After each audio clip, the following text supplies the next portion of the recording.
كل حال الملحون عنده قواعد ديالو خاصه به، تيرتكز على الميازن ديالو اللي كيدور فيها الملحون كله على 4 ديال الميازن: الحضاري والسوسي والقباحي والدريدكا اللي كتسمى بالجموع.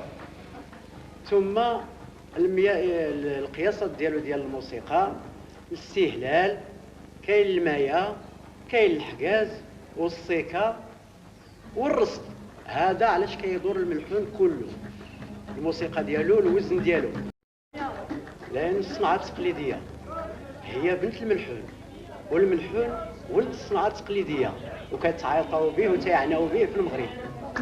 شماتهم خالتنا وحسباتهم شرفنا ورشماتهم عمتنا ولدتهم لو انا الحين شاف فيا شاوني الحسان.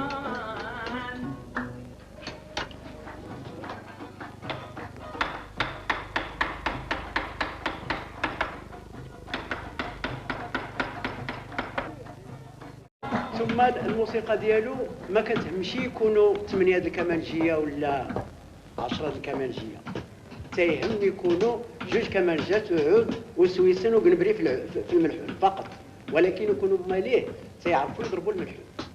الملحون فرجته كله هو في الكلام.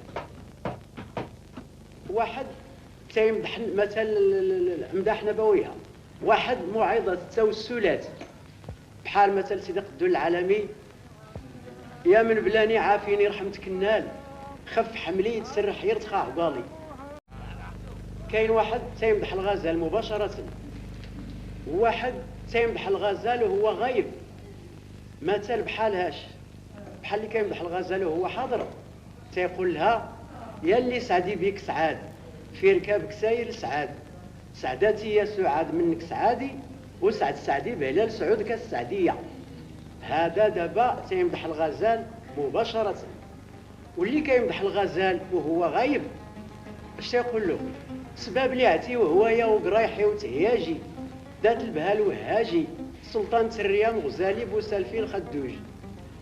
هذا كيشكي للناس مازال ما شافش حبيبته ولا قال يا ناس سيدي عمدا على العشيق الكاوي كيفي بنار البنات، مهما يقول خمدت نار وطفات، غير ينظر زين الخوضات كايراها شعلت وقدات، حتى عاشق مسكين ما اصطاب منام ولا قوت، غير يشاهد الريام كيشاهد بيبان الموت، والزين على المملوك لي سيرتا، السلطان كيجور ويعدل يا معطاتو، وانا في ساير وقاتي نسعى رضاه واقف في الباب، ولا نقول مليت